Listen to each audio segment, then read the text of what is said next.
नमस्कार, मैं हूं आपके साथ प्रिया तिवारी और आप देख रहे हैं टीवी 11। सीएम योगी आदित्यनाथ ने महाकुंभ को लेकर दुष्प्रचार करने वालों को घेरा है। उन्होंने कहा कि जीवन भर वीवीआईपी ट्रीटमेंट लेने वाले लोग आज महाकुंभ को लेकर दुष्प्रचार कर रहे हैं। वहीं पंडित दीनदयाल उपाध्याय की पुण्यतिथि के अवसर पर मुख्यमंत्री योगी आदित्यनाथ ने उन्हें श्रद्धांजलि अर्पित करते समय ये बात कही। सीएम ने कहा कि पंडित दीनदयाल उपाध्याय जी की अंत्योदय की सोच आज प्रधानमंत्री नरेंद्र मोदी के नेतृत्व में साकार हो रही है। उन्होंने कहा कि कुछ लोग इसे वीवीआईपी स्नान से जोड़कर भ्रम फैलाने का प्रयास कर रहे हैं, लेकिन सच ये है कि महाकुंभ समरसता और आस्था का संगम है, जहां जाति, धर्म, भाषा, क्षेत्र के भेदभाव को खत्म करके सभी श्रद्धालु एक साथ जुड़ते हैं।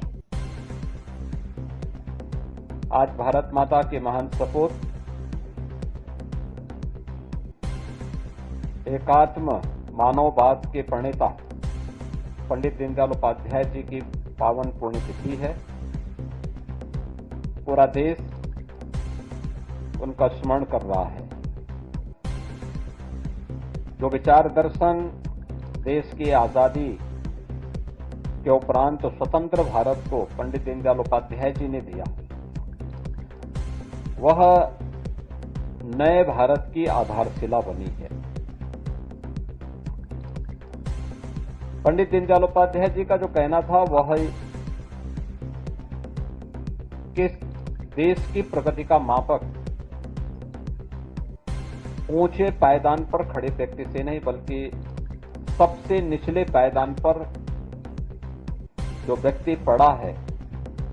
वहीं बजट सत्र के 8वें दिन की कार्यवाही चल रही है। बजट सत्र के दौरान सपा सांसद अखिलेश यादव ने अमेरिका से डिपोर्ट किए गए अवैध प्रवासियों का मुद्दा उठाया। अखिलेश ने पीएम मोदी के अमेरिकी दौरे पर कटाक्ष करते हुए कहा कि पिछली बार आप हीरा लेकर गए थे, इस बार सोने की जंजीर लेकर जाना चाहिए। अखिलेश के इस बयान पर संसद में विरोध भी देखा गया। सपा अध्यक्ष अखिलेश यादव ने लोकसभा में बजट का विरोध किया। उन्होंने कहा कि ये बजट टारगेटेड बजट है, ये बजट फोकस्ड है उन लोगों के लिए जो बहुत संभल हैं, बड़े लोग हैं, उद्योगपति हैं, उनके लिए ये बजट बना हुआ है। हमें किसान के ऊपर कर्ज और कर्ज के ऊपर कर्ज नहीं बनाना है। जिस तरीके से आप बड़े बड़े उद्योगपतियों का ध्यान रखते हैं कि उनका समय समय पर कर्ज माफ करते हैं, मुझे पूरा भरोसा है कि हमारे देश के किसानों का भी कर्ज माफ होना चाहिए, उनको कर्ज से मुक्ति दिलाना चाहिए। सभापति महोदय, मैं आपके माध्यम से ये बात कहना चाहता हूं कि अमेरिका जा रहे हैं तो पिछली बार हीरा लेकर के गए थे, इस बार सोने की जंजीर ले जाइएगा। जंजीर देखकर शायद उन्हें कोई और जंजीर याद आ जाए। और हो सभापति महोदय, हो सके तो कुछ बच्चे और महिलाओं को अपने साथ तो नहीं, किसी और जहाज में साथ लेते आएगा। वो जहाज भी तो भारत का ही होगा। ये जनता को धोखा दे रहे हैं 4 इंजन की बात कर करके, क्योंकि जब उत्तर प्रदेश को देखते हैं तो वहां पर जो डबल इंजन की सरकार चल रही है वो डबल ब्लंडर कर रही है। उनके डबल ब्लंडर देखने को मिलने हमें। और अगर ये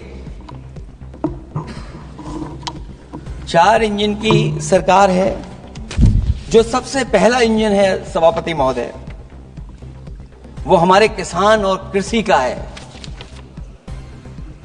10 साल गुजरने के बाद भी और इतने बजट आने के बाद भी आज तक किसानों की आय दोगुनी नहीं हुई।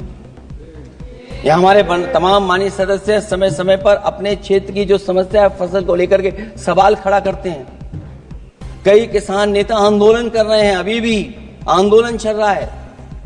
सभापति महोदय, इस सरकार के पास जो विकसित भारत का सपना दिखा रही है, अभी तक किसान की आय दोगुनी कैसे हो उसका कोई रोड मैप नहीं है इनके पास।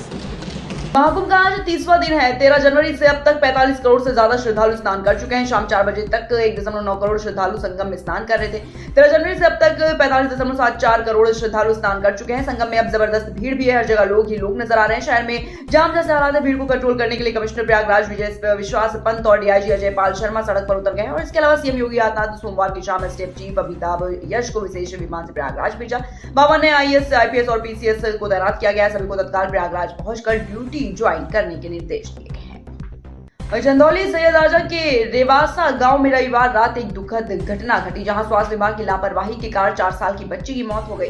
नारायण बिंदा की बेटी खेलते समय कुएं में गिर गई और उसके परिवार के सदस्यों ने तुरंत उसे बाहर निकाल लिया।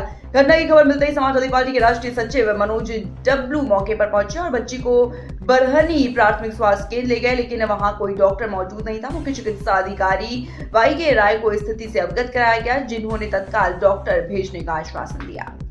वहीं सीतापुर में परिवहन विभाग, राजस्व विभाग और पुलिस की संयुक्त टीम ने बड़ी कार्रवाई करते हुए ओवरलोड वाहनों के खिलाफ अभियान चलाया है। लहरपुर कोतवाली क्षेत्र में सीतापुर लखीमपुर बॉर्डर पर आज सुबह की गई छापेमारी में 16 ओवरलोड वाहनों को पकड़ा गया है।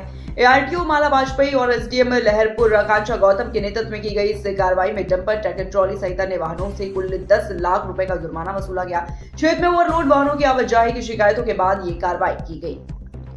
आज आपके ने कार्रवाई की तो कितनी गाड़ियों पे कार्रवाई की और क्या कार्रवाई हुई? देखिए, आज हम लोगों के एक जॉइंट इंस्पेक्शन किया गया है। जॉइंट टीम है, इसमें हमारे तरफ से राजस्व का विभाग भी है, पुलिस विभाग है और ARTO मैडम भी हैं और टोटल जॉइंट इंस्पेक्शन में 16 गाड़ियां पकड़ी गई हैं और जिस पे पूरा टोटल 10 लाख का चालान किया गया है, जुर्माना।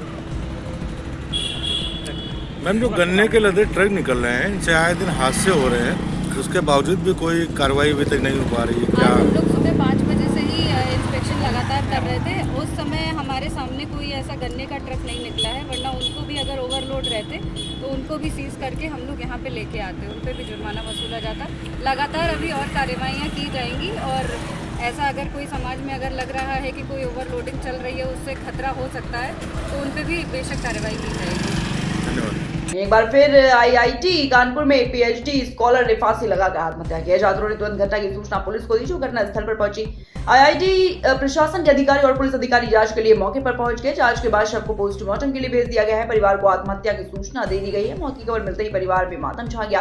परिवार के सदस्य शव लेने के लिए कानपुर रवाना हो गए। IIT सुरक्षा अधिकारियों को शाम 5 बजे सूचना मिली कि IIT परिसर स्थित हॉस्टल H103 में एक छात्र का शव लटका हुआ मिला। थाना कल्याणपुर क्षेत्र अंतर्गत IIT कानपुर में PhD के एक छात्र द्वारा सुसाइड किया गया है।